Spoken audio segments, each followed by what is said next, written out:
Hey, this is Andrew Lim inviting you to go out on a limb. Buongiorno from Rome. Yes, so I'm actually here for a few days.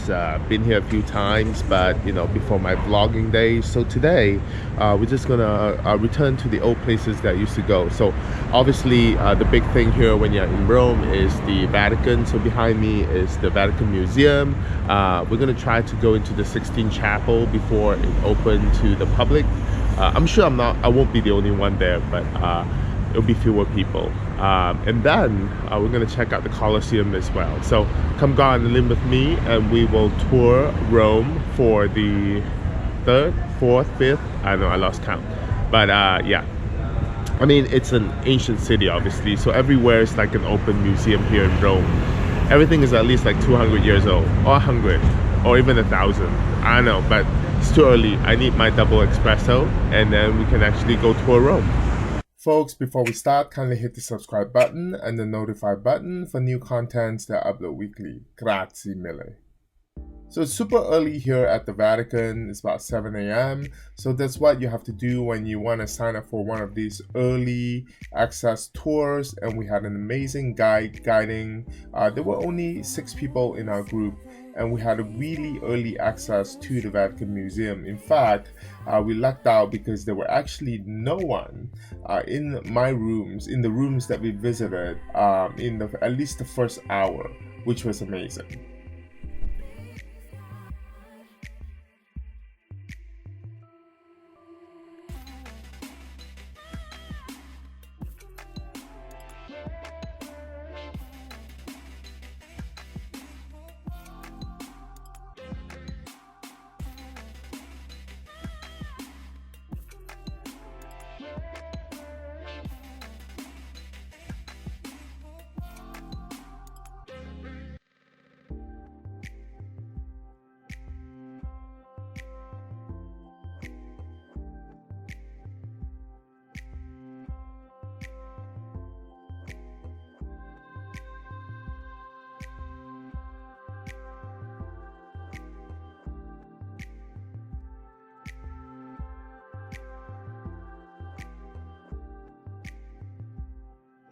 So the Pio Clementino Museum is named after Pope Clement XIV in 1771, as well as Pope Pio VI, who are responsible for the creation of this museum. So space itself consists of 12 different rooms. You find collections of classical sculptures, findings of excavations that were carried out in Rome, as well as the Lazio region, as well as donations from collectors and antiquaries here. It's amazing that there's actually no one in this room when we were here.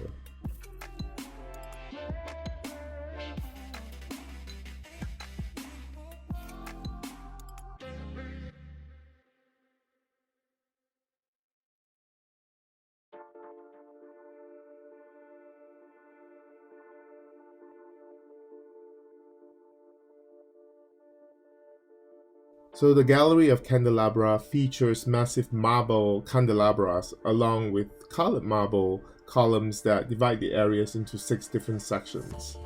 It's a beautiful room.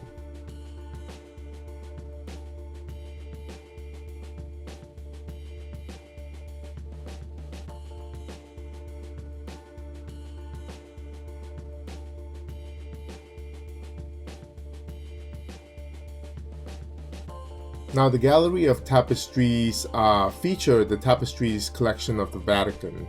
It's a long hallway, which is pretty cool to actually walk through as you're surrounded by these beautiful tapestries. Guys, so amazing that I'm actually one of the few people who got into the San Basilica Museum. As you can tell, there's actually no one behind me right now. So that's a great experience. The Gallery of Maps is actually located on the west side of Belvedere Courtyard. Here, you can actually find an extensive collection of painted topographical maps of Italy. It's just beautiful, and I think it's really amazing that usually the Google pictures that you see are filled with people, but here, when I was here, there were actually no one. So Raphael Rooms consists of 4 rooms and are known or famous for the frescoes painted by Raphael.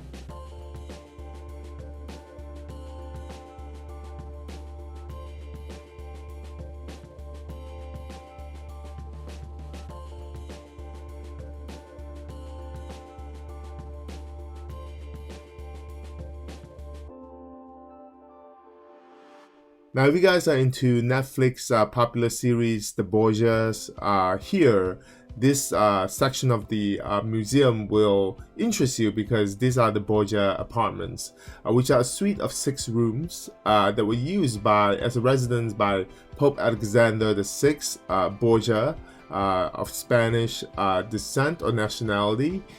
He's actually pretty flashy, which explains why he had a ceiling made entirely out of gold.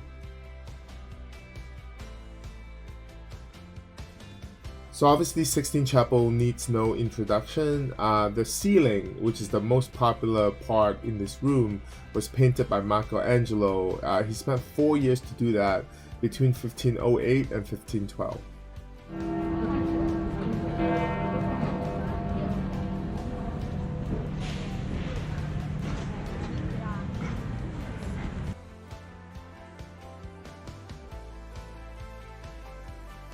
Now meet the largest cathedral in the world and also the most important churches in Rome. So St. Peter's Basilica was actually built on the site where it's believed that St. Peter was actually killed and buried by Emperor Nero. So the design incorporates both Byzantine as well as Roman architecture style. There is a dome here which you can actually climb up. And also in terms of tombs, there are actually tombs in the basement, including St. Peter's tombs. So it's actually famous for its marble mosaics, paintings, tapestry, and columns. Speaking of marble mosaics, they actually do look like paintings, like the one here, but it's actually mosaics. It's amazing.